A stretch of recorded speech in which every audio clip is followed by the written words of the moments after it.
What's going on, people? Welcome back to the channel. Welcome back to Saeed TV. And we have another one-to-one. And today, I've got a special guest in the building. We have James B. Gooniverse. Man's killing it at the minute. Content galore. And yeah, man, I'm proud to have you on. Big up to you, my bro. And yeah, man, how you doing? Mate, thank you for having me on. Real honor.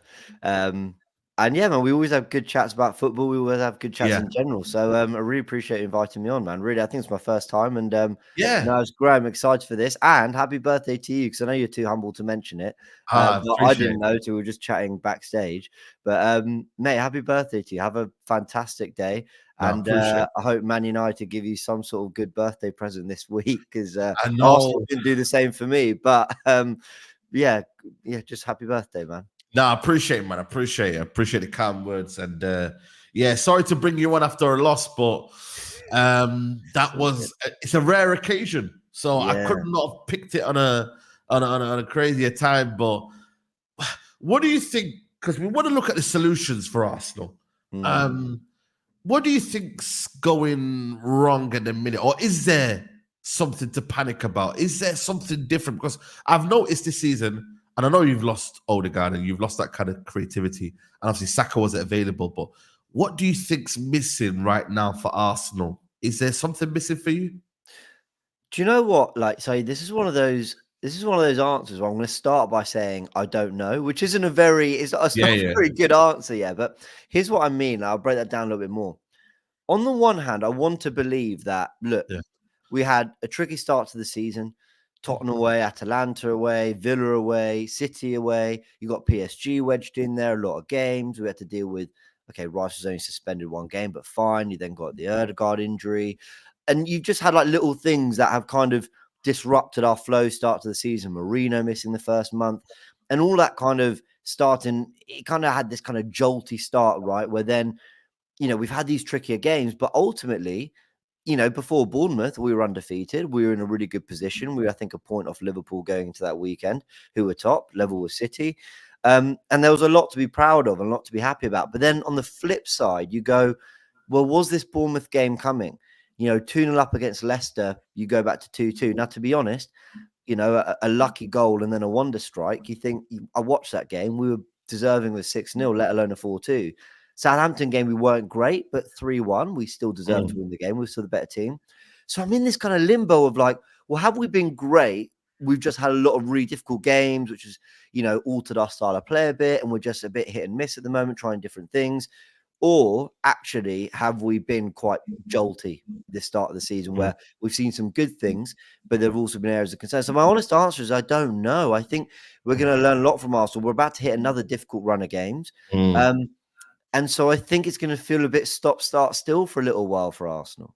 I think the game against Bournemouth, obviously, it was one of them situations where obviously the red card changed the whole game. But do you believe there's like maybe a more positive approach that Arteta could adopt? Because people were complaining it was a bit too defensive in terms of having 4 centre-backs, having, let's say, 3 not attacking players in the middle of the park.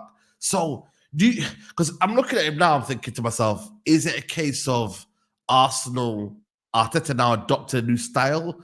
Does it suit Arsenal? Because you do have a lot of flair players in that team. Can Arsenal, for me, do that, and play that way for a whole season? Because it's going to be very difficult. Or are Arsenal necessarily adapted to what they have right now? Because it is tricky, because you want to play on the front foot, but at the same time, you want to make sure that your defensive is solid first, if you know what I mean. For what it's worth, I mean, any red card affects a game of football quite drastically. However, I don't think we were looking good before the red. So I'm not sure we necessarily go on to win. I think we probably do, because I think we find some kind of quality, but maybe that's being too kind to Arsenal and maybe too harsh on Bournemouth. We weren't playing very well. The red card happens. For me, Arteta, he got this one wrong. And look, I've praised Arteta a lot over the years, and I believe he's a fantastic young manager, and I think he needs to get the big honours for people to really kind of give him his flowers in that sense. But that's okay. We all know what the game's about. You've got to get it over the line. But for what he's done to get us to this point, he's done some great work. In this situation, though, I think he got it wrong, and quite drastically wrong. I don't think he needs to bring on Kivior. You had solutions in Partey switching to right back or Rice dropping to centre back. So even if you wanted to go with a particular shape he went with, he didn't need to sacrifice someone like Raheem Sterling, who was the only pace we had or only outlet going the other way. I also think that, you know, with Marino, Partey, Rice, I think you can forgive it as like an experiment. But then in that first 30, you could see we didn't really have anything. So we went down to 10 men. I think he needed to recognize, well, I don't need to leave kind of those three as a four in front. Well, three with Trossard as a four in front of the back four. And maybe if you were going to bring on Kivior, then it should have been one of those who came off. So there were a few things where I just looked at it. I thought, Mikel, you've been quite hesitant. Like you could see it was, let's not lose the game first. But then at the same time, he didn't go to a back five and go, well, we're definitely seeing this out. He didn't quite even commit to that. So I was kind of like, he didn't really do anything, if that makes sense. He didn't quite do everything to hold them out. He also didn't quite leave enough on the pitch to hurt them. So he just left us in this limbo. As you can see, Arsenal didn't really know what to do throughout the rest of the hour of the game. Yeah, and it's kind of mad because, you know, it's the first loss of the season. Yeah. It's the second in the whole year. But the problem is, and I'll say that on the Big Six, and I think that's because it's like Liverpool are now here, you know, Man City, you know, they get the last minute winner. So that greater need to have that perfection becomes even more. Fans then in the third season or the fourth season become a bit more tireless. They're like, come on, Arteta, we need to win. We need to do this. And it's a tough league, you know, this league, because Bournemouth, they've got some good players. Areola's a good manager. You're not guaranteed of any 3 points. Like, you're thinking, because everyone predicted Arsenal to win, but you think to yourself, 5:30 kickoff, just calm down, everybody relax, and then bang, the Saliba situation happens. And that can happen in any given moment, you know? Absolutely. And it's mad to think, you know? Yeah. And it's almost like the beauty of the Premier League.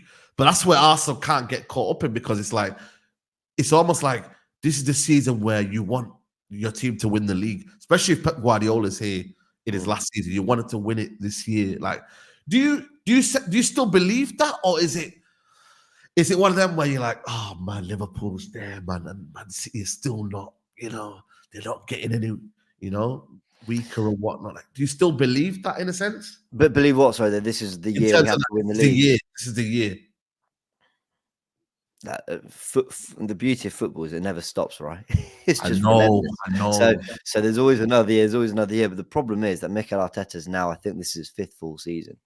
A lot of money's been spent. We've knocked on the door. We got closer and closer. Now, without entering the Arteta in out debate, you know, there comes a point where it's like, when does it get over that? I don't really even just mean the Premier League. I mean trophies. You know, when does this team that I believe are good enough to lift silverware get the silver? I think this season we will win something. I believe that.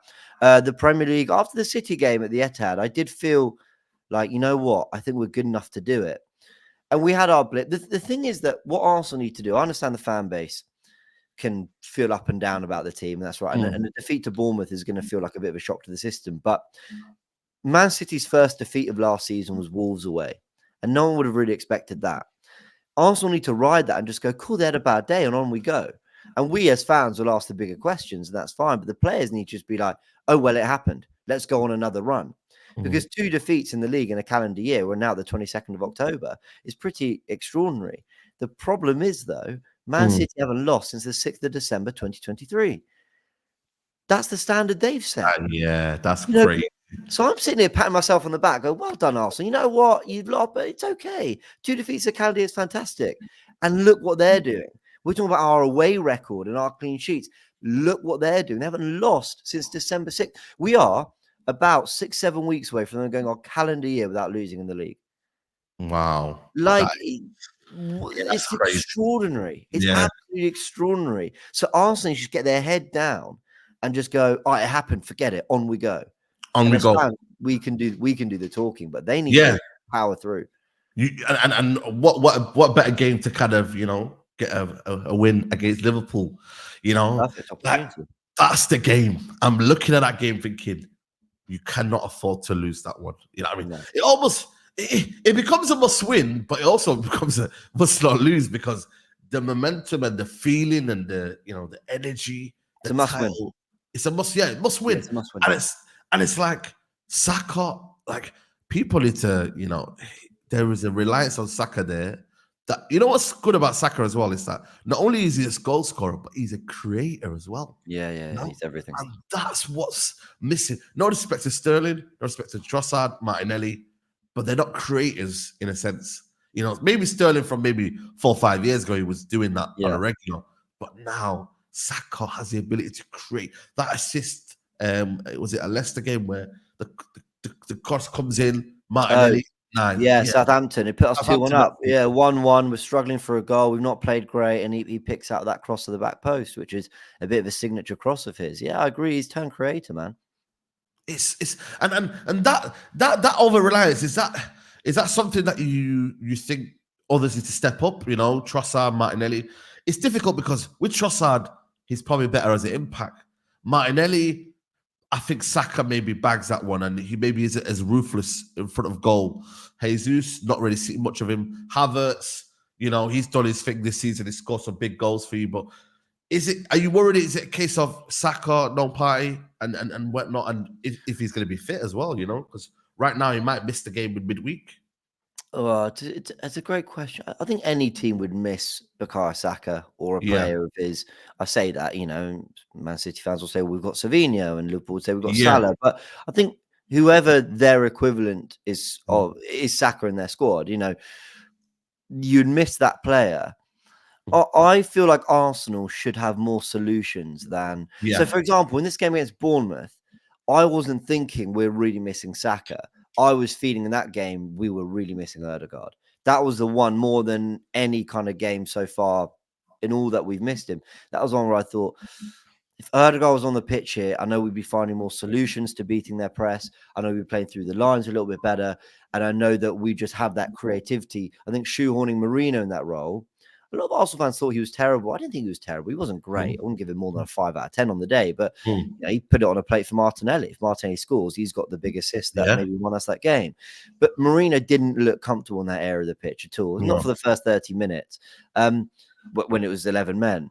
So that was where I felt it more. Now, what I'm interested to see is, and I hope Saka's always fit, but is there a game this season where we've basically got our 10 of our first 11 and then Saka's out for Sterling?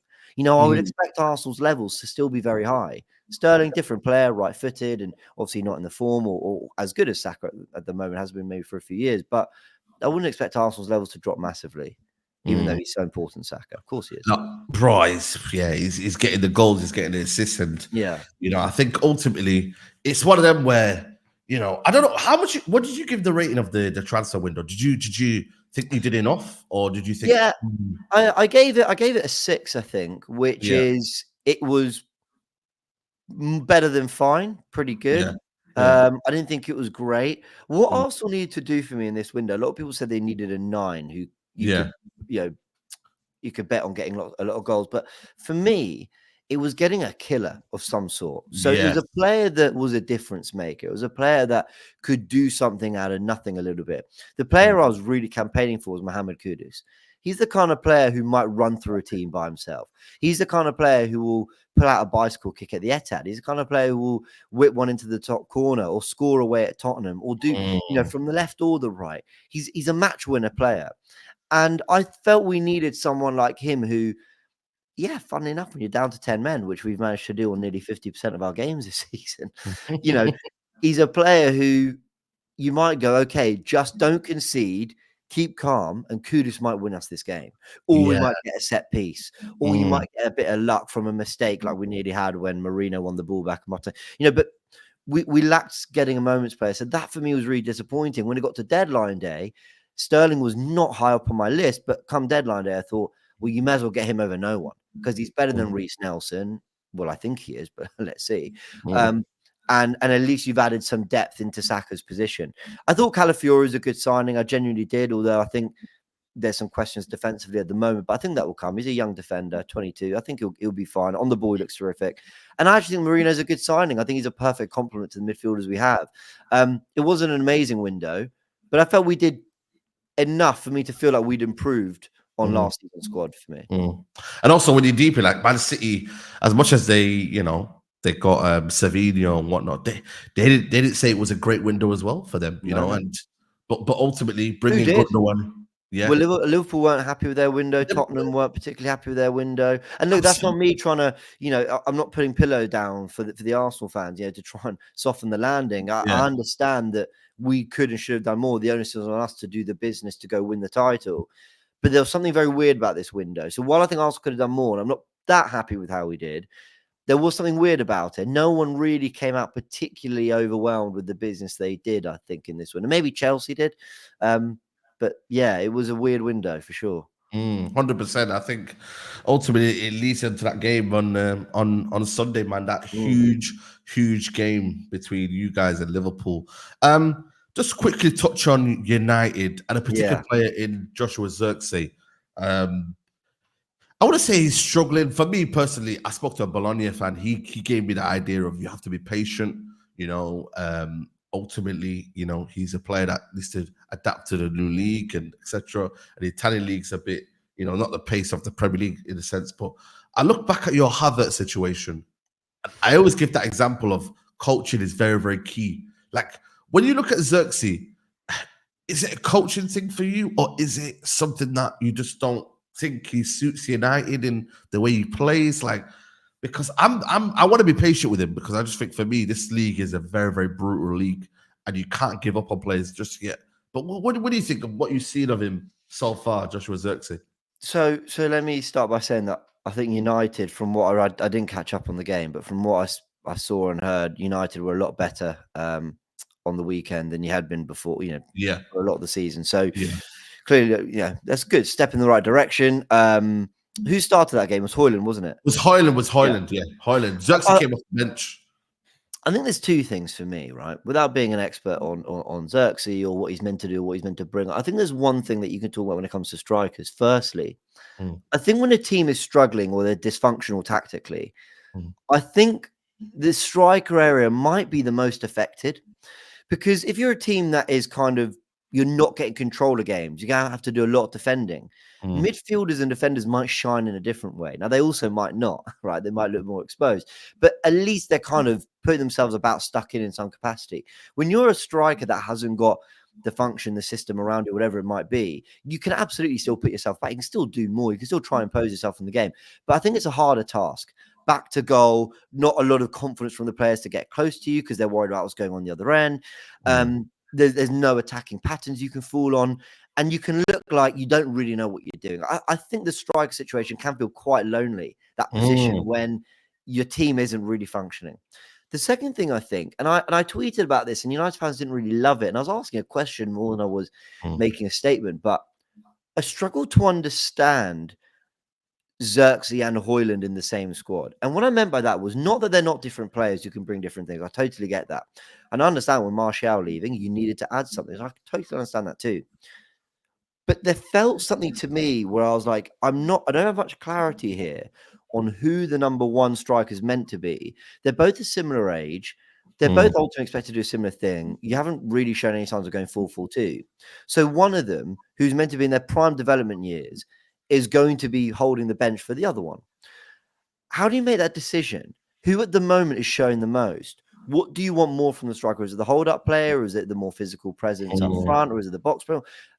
And then when you're doing that, you've got someone who's sitting on the bench, quite an expensive asset, who is basically waiting for the other to not do well, to basically force themselves in, or they play really well there. So, and when people ask me, okay, but how's that different to other teams? I'll go, well, okay, Jota seems to be in Liverpool's starting 9, but if Núñez finds incredible form, Jota can work his way into the left.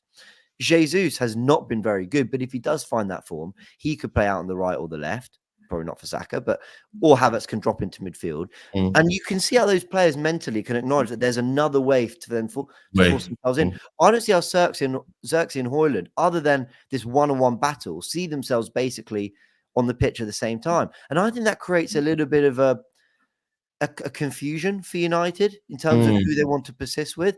Maybe I've waffled on a lot there, guys. Sorry. And No, maybe I I've kind of actually just spoke well do you there. see where I'm coming from? No, There's I no hope pecking order for me there. I think we need depth in terms of positioning, but then you also have to understand what sort of depth you kind of want in your team in terms of the way you kind of utilizing them, in a sense. And that's where I don't understand is that Zirkzee can, if he wanted to, play in that 10 role, but then Bruno isn't ever present in the team. So he never will not have that role. He may have that role against Fenerbahce because Bruno Fernandes is suspended, but then will the manager use him in that aspect? So I understand you. It's almost like you've got to wait for one to get out of form, but then is that the right kind of mindset to have? Or the other earns it, but then you're having to do a lot from the bench in training when you are rotated in for the slightly easier games or the cup games, whatever it is. And then Højlund comes out of the team and goes, well, how am I meant to develop? Or how am I meant to find momentum if the minute I'm not quite at it? Havertz wasn't great against Bournemouth, but he's been great for most of the season. So I'm not calling for him to come out for Jesus. If Jesus wants to earn his place, it could be up front, but it could be up there. Look, Arsenal, let me say this. Arsenal are not actually the prime example of how to manage a strike situation. I think that's fair enough. But Liverpool, I think, are a great example of how they've basically had 6 players across 3 positions for the last 5 years. And you've never felt like one was completely out of the picture.